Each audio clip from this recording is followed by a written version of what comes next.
वो भी सहयोग हो गया, साथ में है और एक साथ एकजुट करके सरकार को जवाब देंगे। अगर हमारे अध्यक्ष महोदय मुझे इजाजत दें तो सभी ने सब बात बोला। क्या आप संजय कुमार विद्रोही को सुनना चाहते हैं? जोर से बोलिए। आज हमारे रांची डिस्ट्रिक्ट बार एसोसिएशन के प्रांगण में नए बार भवन के प्रथम तल्ले पर जितने भी झारखंड के बार एसोसिएशन के पदाधिकारीगण आए हैं और अधिवक्ता यहां पहुंचे हैं, सब और जितने भी मेरे बार एसोसिएशन के कार्यकारिणी के सदस्य पदाधिकारीगण हैं तथा जितने अधिवक्ता हैं, सबको सबसे पहले संजय कुमार विद्रोही का जोहार है। आज हम लोग जो यहाँ उपस्थित हुए हैं, मैं आपको दिल से बतला रहा हूं, कल रात में मैंने दवाई खा के सोए, क्योंकि मुझे लगा जिस तरीके से बारिश का ब्रॉडकास्ट किया गया है, हमारे दूर से अधिवक्ता बंधु आखिर आएंगे तो कैसे आएंगे, लेकिन उन लोगों की उपस्थिति, हमारे विभिन्न बार एसोसिएशन की उपस्थिति ये बतला रही है हमारे अधिवक्ताओं का जोश, ये बतला रहा है आने वाला समय हम अधिवक्ता रन में जाकर मैंने और हम लोगों ने कई बार सरकार के पास, एक मिनट सर, एक मिनट प्लीज शांत रहिए।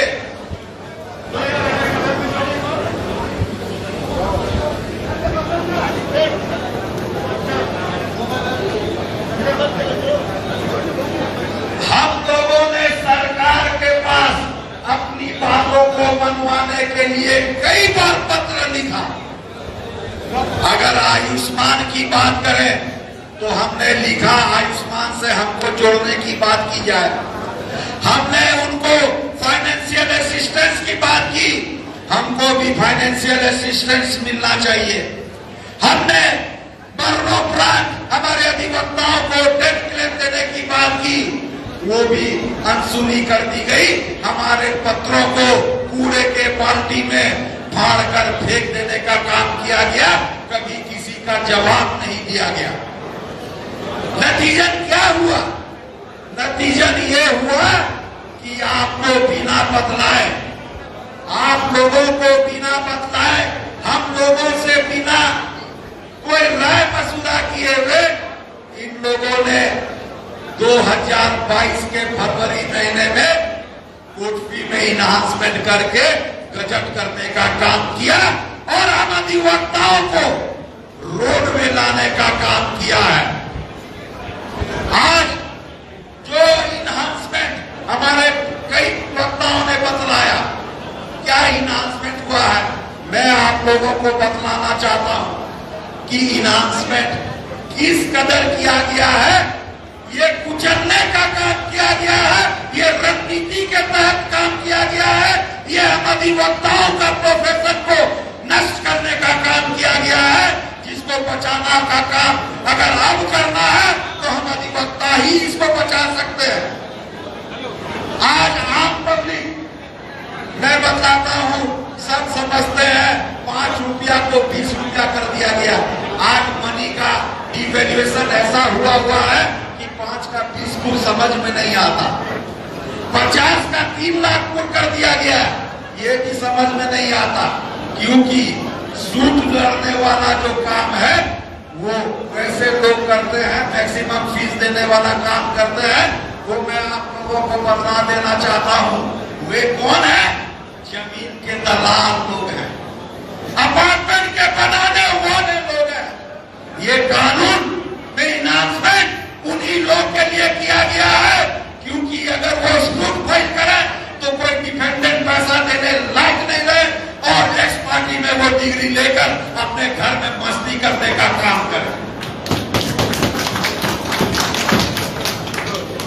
खाली पैसा बढ़ाना बात नहीं है, इसके पीछे की मंशा को आपको समझना होगा, इसके पीछे की रणनीति को आपको समझना होगा। आज हम अधिवक्ता के पास वकील आएंगे ही नहीं, तो आप किसका मुकदमा लड़िए? हवा का लड़िएगा। आज वकील, आज मैं बता देना चाहता हूं छोटी सी बात एक। पहले अगर कोई मिडिल क्लास फैमिली है और एक फ्लैट खरीदना है बड़ी मुश्किल से अपना आमदनी करके पैसे से, उसकी कीमत 50 लाख रुपया हो जाती है। तो आज 50 लाख रुपया का अगर उसको सूट फाइल करना हो तो 1,40,000 रुपया उसको कोर्ट फी देना होगा। वो अपना पैर सिलाएगा, बच्चा का फीस भरेगा, खाना खाएगा कि कोर्ट में आकर मुकदमा लड़ने का काम करेगा। ये आप लोग बतलाइए, क्या ये मुमकिन है? बोलिए, क्या ये मुमकिन है? जब मुमकिन नहीं है, आपके पास मुकदमा आएगा नहीं, तो आपका प्रोफेशन में आप रह के कीजिएगा क्या? अगर आपको बिना गर्दन में फांसी लटकाने का काम सरकार कर रही है, तो छटपटाने से अच्छा है पहले उसका फन को कुचलने का काम कीजिए। और मैं तो ये मानता हूं अनिश्चित काल के लिए हड़ताल में जाने का काम कीजिए। आज ये जो कोर्ट फी है, सरकार पहले भी कभी नहीं दी। PIL फाइल किया गया है हमारे काउंसिल के द्वारा, मैं शुक्रगुजार हूं, लेकिन बड़ी दुख के साथ ये कहना पड़ रहा है,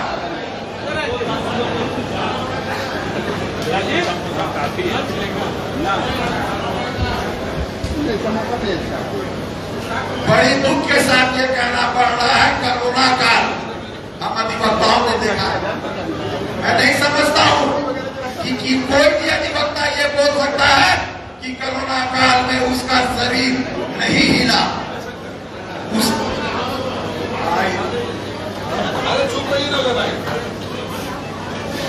कोरोना काल में किसी का शरीर नहीं हिला, किसी के घर में किसी तरीके की कोई अनहोनी नहीं हुई। 60% परिवार इससे इफेक्टेड रहा। हम अधिवक्ता सबसे ज्यादा इफेक्टेड रहे, मानते हैं कि नहीं मानते? और हम लोगों ने PIL फाइल किया था इसके लिए। हमारे एक जूनियर अधिवक्ता ने PIL फाइल किया और फाइनेंशियल असिस्टेंस की बात की, 30,000 रुपया महीना अधिवक्ताओं को देने की बात की। क्या नतीजा निकला? क्या नतीजा निकला? हमारे माननीय उच्च न्यायालय ने कहा हमारे पास पुस्तक में, हमारे पास कानून में ऐसा कोई व्यवस्था नहीं है जिससे कि हम सरकार को बोल सके कि फाइनेंशियल असिस्टेंस आपको देना होगा अधिवक्ताओं को। माने हम घर से भी गए, कोई आंदोलन भी नहीं कर पाए। ऐसा ना हो कि इस PIL में कोई अगर हम लोगों के खिलाफ में अगर आदेश आ दिया तो हम लोग आंदोलन करने लायक भी नहीं रहेंगे। सरकार आपको बिना फंदा डाले आपका नैरेटिव को घुमाकर हम अधिवक्ताओं को मारने का काम करेगा। उसके पहले ही PIL सुनवाई के पहले ही हम सबको अनिश्चित काल में हड़ताल जाना चाहिए, ये मेरा मानना है। आप सब क्या कहते हैं?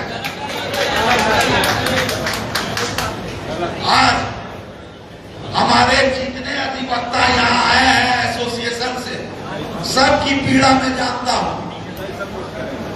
अंदर एक छोटी सी घटना में बतलाता हूं। गुमला की बात है।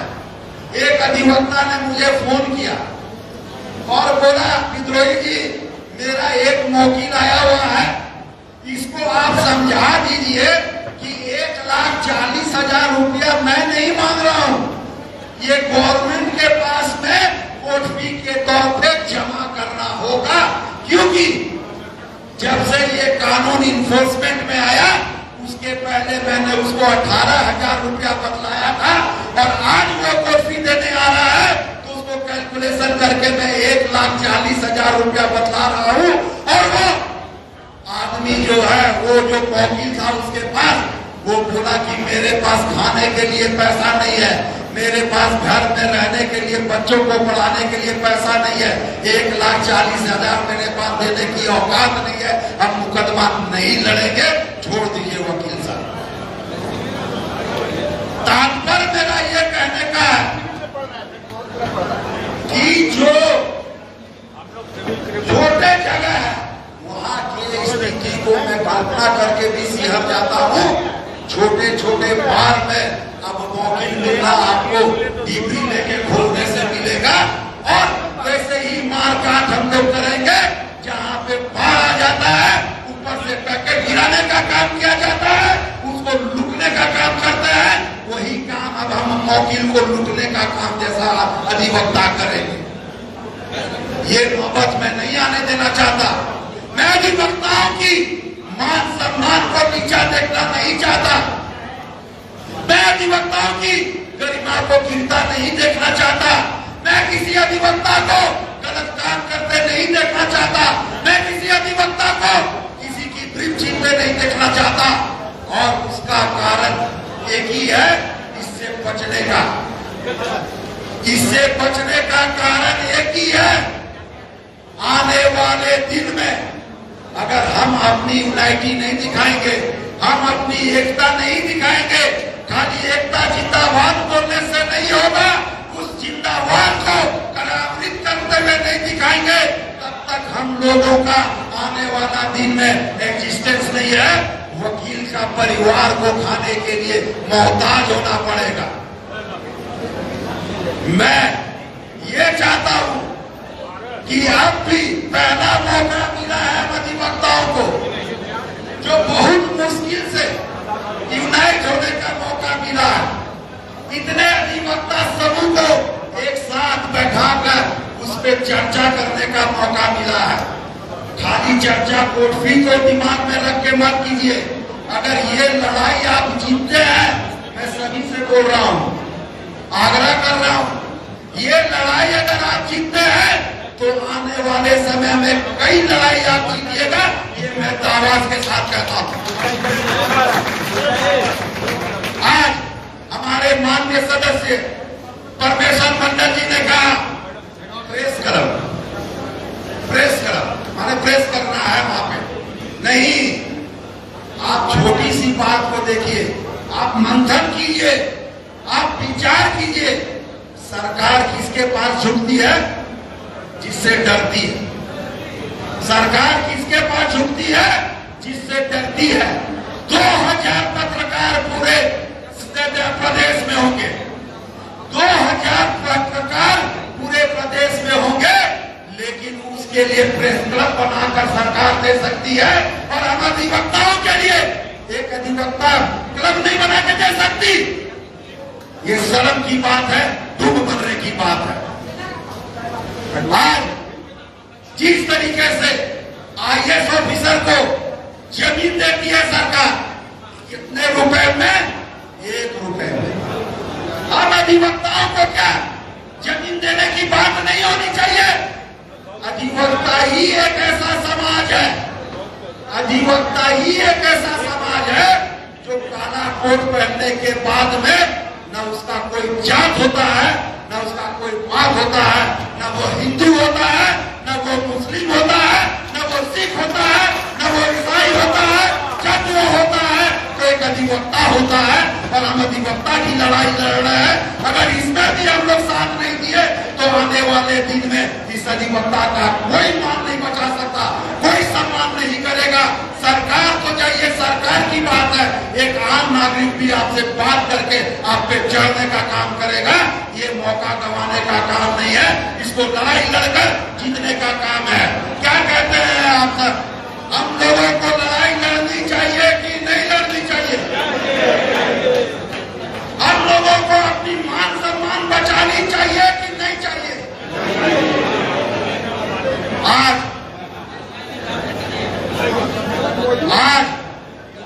मैं जितने भी मेरे एसोसिएशन है, अध्यक्ष महोदय, मैं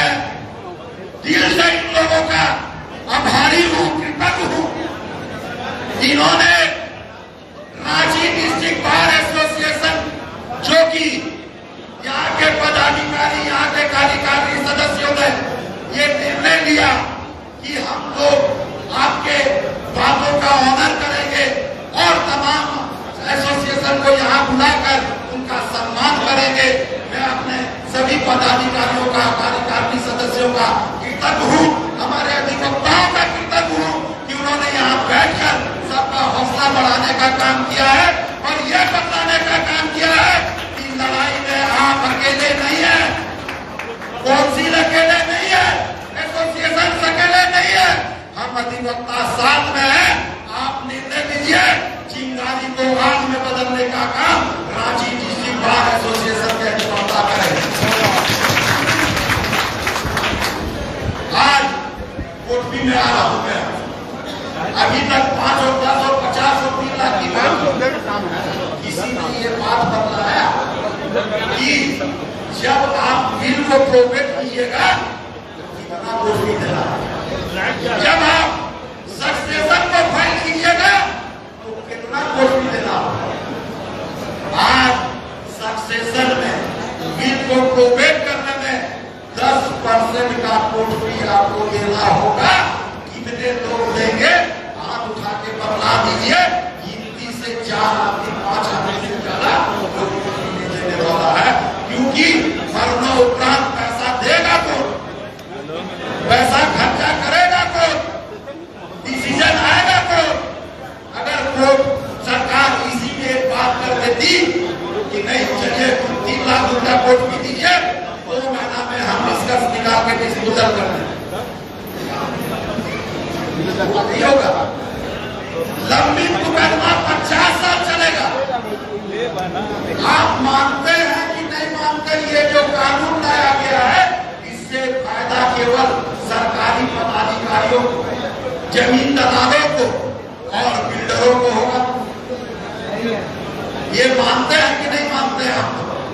अगर आप लोग पढ़े हैं और देखे हैं तो मैं दावा कर सकता हूँ अब मुकदमा वही लड़ेगा। और सबसे बड़ी बात क्या है, हम सब जानते हैं कि किसी भी मुकदमा में अगर अपोजिट पार्टी विपक्षी नहीं होता है और समय देने के बाद, कॉम्प्लिकेशन होने के बाद क्रिया हो जाता है, काम क्रिया, तो एक पार्टी सुनवाई होती है। तो आने वाले दिनों में आप सब एक्स पार्टी सुनवाई के लिए तैयार रहिए। आपके पास न विपक्षी लड़ने वाला आएगा और पैसा वाला पैसा बनाते जाएगा। यहाँ अंबानी बनते जाएंगे, यहाँ अडानी बनते जाएंगे और सरकार उनका नुकसान करते जाएगी। ये ना बात बता रहा हूँ, इसको मनन कीजिएगा, इस पे विचार कीजिएगा। और आने वाला समय में अगर आप चाहते हैं कि अधिवक्ताओं के पास मुकदमा रहे, हम अधिवक्ताओं के पास में काम रहे, हम अधिवक्ताओं का मान बढ़ा रहे, हम अधिवक्ताओं का सम्मान बढ़ा रहे, तो मैं आग्रह करूंगा कि आप लोग एक बार जोर से बोलिए कि ये काला कानून वापस लेने के लिए हम लोग किसी भी हद तक जाने के तैयार हैं और हम लोग किसी कार्यक्रम में भी जाने के लिए तैयार हैं। आप लोग बोलिए क्या चाहते हैं? आप लोग जाने को तैयार है? और जोर से बोलिए, काला कानून वापस करवाने के लिए तैयार है? और जोर से बोलिए, अब बोलिए अधिवक्ता एकता जिंदाबाद, अब बोलिए अधिवक्ता एकता जिंदाबाद, अब बोलिए अधिवक्ता एकता जिंदाबाद। धन्यवाद। मैं विराम करता हूँ और मैं चाहता हूँ कि आज ये अध्यक्ष महोदय सबकी भावना का ख्याल रखते हुए इस पे ठोस निर्णय लें और आने वाले दिन में जो रण में हम लोग उतरे हैं उस रणभूमि में लड़ाई का जो हम लोगों ने आगाज किया है उस पर पूर्ण जोर से विश्वास और हम लोगों को मान और सम्मान घटाने से बचाने का काम करें। सबको मेरा पुनः प्रणाम और सबको पुनः जोहार।